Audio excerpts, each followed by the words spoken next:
دا دی د امازون ځنګل او دا زموږ د نړۍ تر ټولو لوی ځنګل دی. دا د امریکا د ایالت وینزویلا څخه پیل کولمبیا، ګیانا، برازیل او بولیویا باندې تیر او په پیرو باندې خلاصیږي.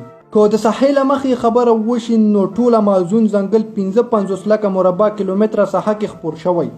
یعنی دا ځنګل دومره لوی دی چې د انګلستان په څیر 3 هیوادونه پکې ځایږي. موږ په ټیک ټاک کې هم فالو کړئ. نو راځئ چې پیل کړو ویډیو.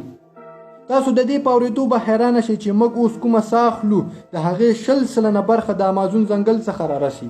د 390 میلیارده ونو دې ځنګل ته امازون رین فورسټ هم وایي، ځکه په ټول کال کې داسې اونۍ نه تېرېږي چې هلته پکې باران ونه شي.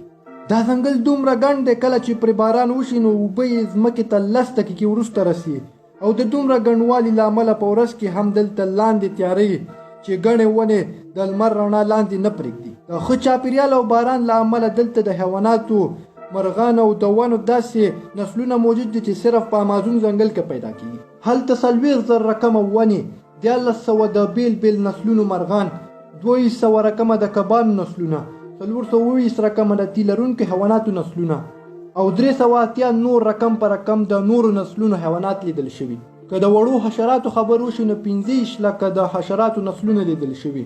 دا ځنګل چې څومره ښایسته ښکاري نو هغومره ویرونکی هم دی. دلته داسې حیوانات هم شتون لري چې د حد څخه زیات خطرناک دي، چې په دې کې د شین اناکونډا نوم تر ټولو مخکې راځي. دا شین اناکونډا د نړۍ تر ټولو لوی ماران دي چې د امازون په ځنګل کې صرف ژوند کوي. 13 فټه اوږد او 250 کیلوګرامه وزنداره چې کله ښکار کوي نو لوی لوی حیوانات په یوه لمحه کې ختموي. دا اناکونډا د زمري او هوسۍ په څېر حیواناتو د ښکار کولو طاقت هم لري. دا اناکونډا په امازون ځنګل کې څومره دي تر اوسه نه دي معلوم شوي او نه دومره جرأت څوک لري چې شمېر یې معلوم کړي.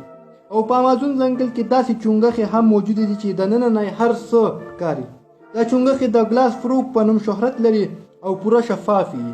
د ده زړه، ځیګر، پښتورګي او همداسې نور ډېر شیان هم دننه نه ښکاري. او ورسره په امازون ځنګل کې د میږیانو یو داسې نسل هم موجود دی چې دا د نړۍ تر ټولو لوی میږیان دي چې بولټ انټ ورته وایي. دا ډېر ویرونکي دی او تر 4 سانتي مترو پورې اوږده وي. که دې څوک وچیچل نو دومره درد کوي چې انسان ترې مړ کېدی هم شي او دومره درد لري لکه د توپانچې په ګولۍ چې څوک ولګي، چې د دې له امله ورته بولټ انټ هم وایي. نو اوله برخه یې تر دې ځایه وه. تاسو ته په دې کې کوم یو ډېر جالبه ښکاره شو په کومنټ کې ضرور ووایئ او دویمه برخه به هم راتلونکي کې درته نشر کړم. د ویډیو تر پایه راسره پاتې کېدو نه مې یوه نړۍ مننه. تر بیا د خدای په امان.